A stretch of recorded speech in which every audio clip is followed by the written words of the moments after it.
My girlfriend's family told me to dance like an Indian monkey at Christmas, and when I refused, they mocked my culture. So I broke up with her on the spot, and now everyone's calling me the monster. Okay, I'm of indigenous descent. I do perform at powwows and sing too. My girlfriend is white, so is her family, except for her BIL. He's African American. This is my first Christmas with them, and my girlfriend, been together a year and a half. There's that bit of backstory. So, I went to girlfriend's family gathering for Christmas yesterday, and while there it comes up that I dance and sing at powwows.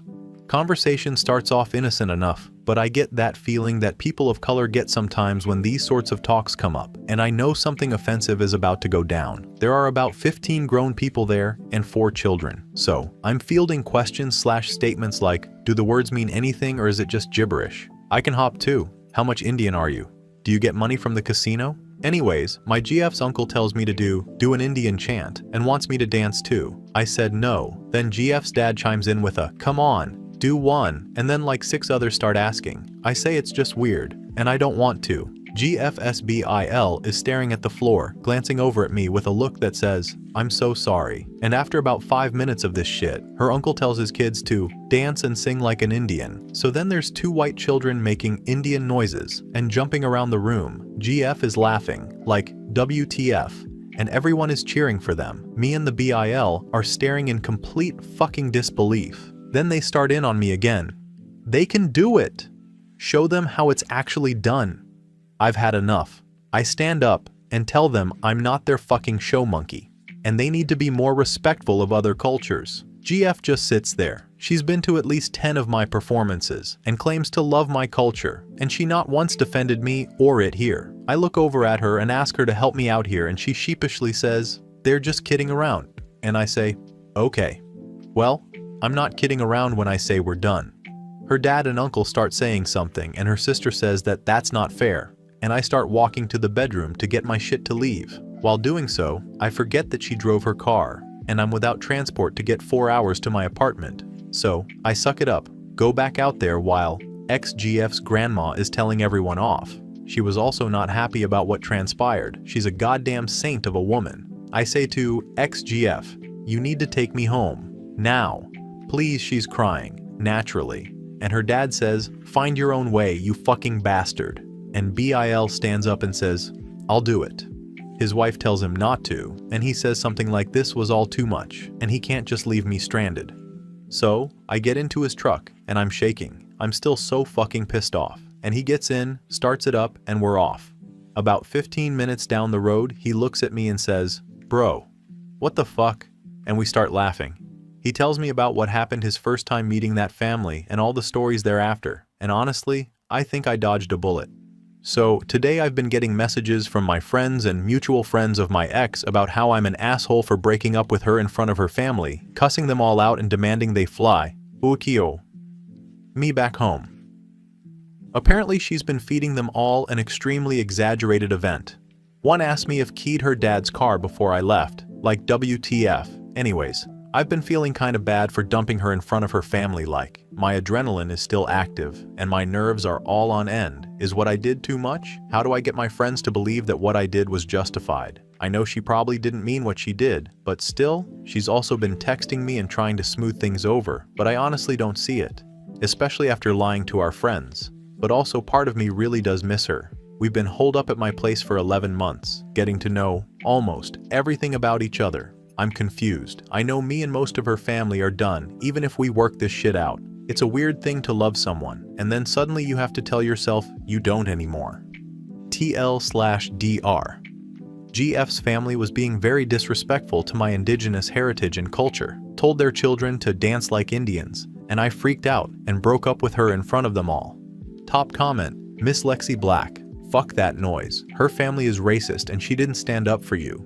You dodged a bullet. You don't owe anyone a performance, and I'd break up with someone treating me like a dancing monkey too. The fact she doubled down and started lying about what happened shows you how much love and respect she has for you. Move on with a clear conscience and don't look back. You deserve someone who will stand up for you. Sending you love. Update. So, first off, thank you for the awards and stuff. The kind words, and mostly the advice. Second, I turned off my phone after my original post and immediately got hammered, passed out, Woke up at 2 p.m. the next day, ordered some MF waffles, and built my dog a bed that she won't sleep in. Whatever, I guess. Then got into my car, went to Best Buy to buy a PS5. They didn't have any, naturally.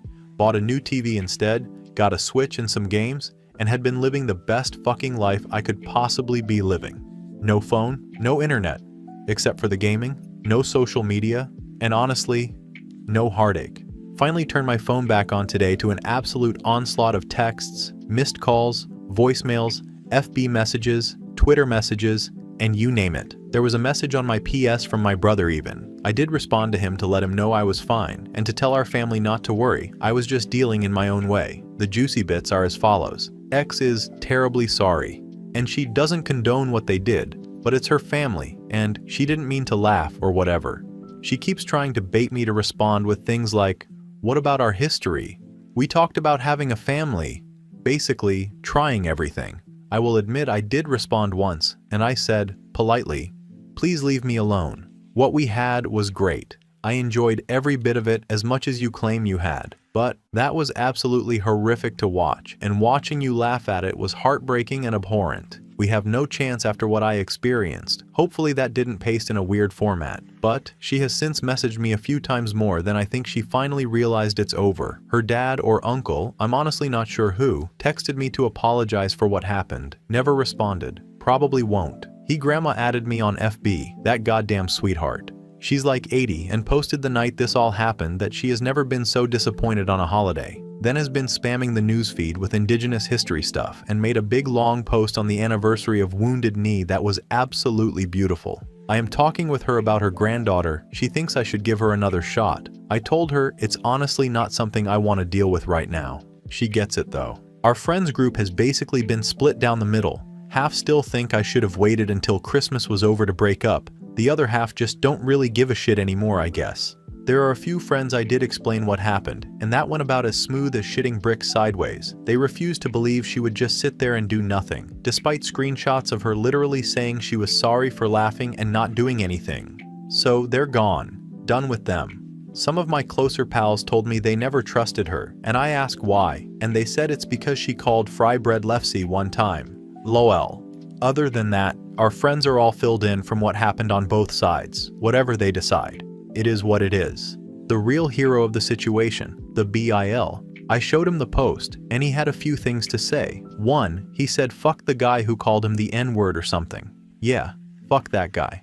Two, he says that him and his wife are actually in the middle of a divorce, but were trying to reconcile before going through with it because they have a child together. Three, he says thanks for all the MVP acknowledgement, and he says he couldn't just leave a brother hanging like that. I learned that he's a quarter Choctaw. And last, he says he hates racism as much as the next decent person, but love is a crazy, beautiful, fickle, wonderful bitch. What are you gonna do? I think that about covers most of everything. I don't expect there will be anything to update from here. Again, thanks for the kindness. You are all amazing, except that one guy.